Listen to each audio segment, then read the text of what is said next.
चालू. लवकरच प्रिबालूला सबस्क्राईब आणि शेअर करा आणि छान छान गोष्टी ऐका. मी आहे प्रिबालू.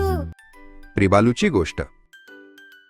एका घनदाट जंगलात एका मोठ्या झाडाच्या बुंध्याशी प्रिबालू नावाचा एक छोटा टेडी बिअर राहायचा. त्याच्याकडे एक जादुई गोष्ट होती. तो ज्यांना गोष्टी सांगायचा त्या गोष्टी खऱ्या वाटायच्या. पण प्रिबालू थोडासा एकटा होता. त्याच्या गोष्टी ऐकायला कोणीच नव्हतं. तो रोज आकाशाकडे बघायचा आणि विचार करायचा, माझ्या गोष्टी ऐकायला कोणी मित्रमैत्रिणी असते तर किती मजा आली असती.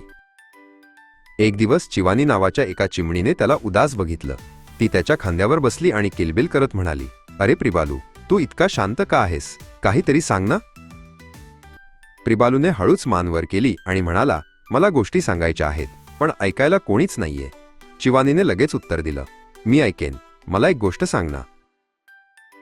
प्रिबालूने डोळे मिटले आणि एक गोष्ट सांगायला सुरुवात केली. एका उंच आकाशात एक ढग होता जो पंख नसतानाही उडू शकत होता. जसजसा तो बोलत होता तसतसे आकाशातील ढग वेगवेगळ्या आकारांत बदलू लागले. चिवानीने आश्चर्याने डोळे मोठे केले.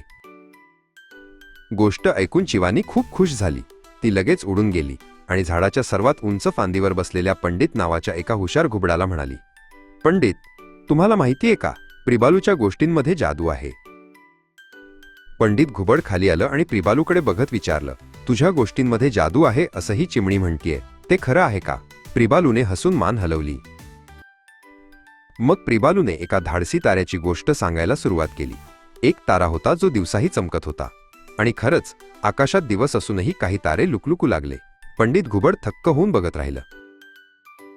हळूहळू प्रिबालूच्या जादुई गोष्टींची बातमी सगळीकडे पसरली. रोज संध्याकाळी खारुताई, ससे आणि इतर अनेक प्राणी त्याच्या गोष्टी ऐकायला जमा होऊ लागले.